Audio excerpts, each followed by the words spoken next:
10 Twisted Tales, Volume 5, written by Stephen Havelock, narrated by Nikki Delgado. The Amulet. "We are hit!" screamed Jackson as the B-52 Flying Fortress started to pitch downwards and descend at a 45-degree angle. "The scumbag Nazis have hit us." The full crew of the B-52 plane rolled forwards. Mick was slammed forward at such a force that he struck the reinforced glass cockpit window and fell unconscious, blood seeping through a wound on his head. The B-52 plane streaked downwards, heading towards the heart of the Congo jungle below. It flew faster and faster into the panorama of trees and bush. Then, with an almighty noise, the plane struck the trees below and cut through them like a knife through butter. The plane screeched along the ground with such force that the 4 crew passed out. Some time later, Jackson stirred. "What the hell was that?" he thought. Slowly he got up and looked around. He saw Mick with an awful ugly wound to his head. "There's no way he's getting up ever again," he thought.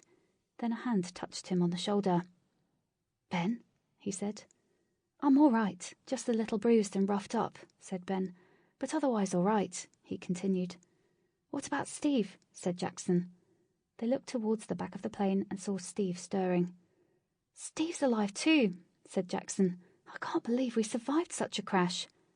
"Okay, now we're still alive. What do we do?" asked Ben. "We just need to keep going until we find civilization." After a few minutes following Jackson's still-working compass, they started heading north. "Ouch!" cried Jackson as his toe painfully hit something metallic on the ground. "What's wrong?" asked Steve. "My foot just struck something in the ground," said Jackson, bending down and looking at what he had struck with his foot. He used his hands to clear away the mud and found himself holding a golden circular amulet on a chain. He cleared away more mud and saw what looked like an African man staring at the sky and shooting a lightning bolt from his spear. "What the hell is this?" Steve and Ben came over and took a look. "Never seen anything like it," they both said, puzzled. Jackson slipped the amulet around his neck and they continued, a little more perplexed. The ground turned to sludge and mud and then to water that was knee-deep, but they kept going. Just then Jackson saw something submerged in the dirty brown-coloured water. What the hell? A long 6-foot crocodile erupted from the water and was bearing down on Jackson. Jackson screamed as the crocodile tried to slam its huge jaws onto his calf muscle. "There's nothing I can do. It's so fast. I'm a gunner for sure." The amulet that Jackson was wearing around his neck suddenly became hot. Then something amazing happened. It seemed like the crocodile had struck an invisible barrier. It tried again, lunging forward, but the same thing happened again. Bang, bang! Steve had pulled out his gun and opened fire. The crocodile was struck twice, and then with incredible speed disappeared back into the dirty water and away from them. "Whoa, what the hell happened?" asked Ben. "I don't know, and I'm not a superstitious man, but it seemed like the crocodile hit an invisible barrier. This might sound crazy, but I think it might have something to do with the amulet." "What do you mean?" asked Ben.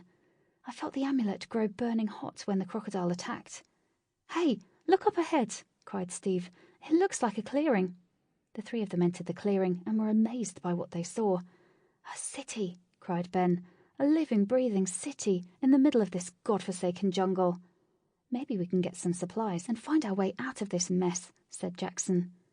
Just then a woman as black as the night, dressed in leopard loincloth, walked past him, then stopped, looked at Jackson again and bowed. As she stood up, she said, "You wear the amulet of Shaka." She continued, "Oh, Great One, heed my advice. Do not give the amulet to him. He seeks its almighty power for himself and to become the ruler of the world." The lady looked fearful. "The amulet cannot be taken by force, but must be given freely. Whatever you do, don't do it." And with that the lady disappeared into the hustle and bustle of the crowd of people that seemed to be going about their normal business. As they started to walk, more people noticed them and started to bow. "The Great One has arrived," they chanted, over and over again. A man walked out of the crowd, dressed in a long black cloak and holding a long spear with a sharp edge at its bottom. "There's something about his eyes. This man can't be trusted," thought Jackson. "O Great One, I am merely your humble servant." He bowed low and then continued, "You 3 are my honored guests. Please, come with me to the palace." Sample complete. Ready to continue?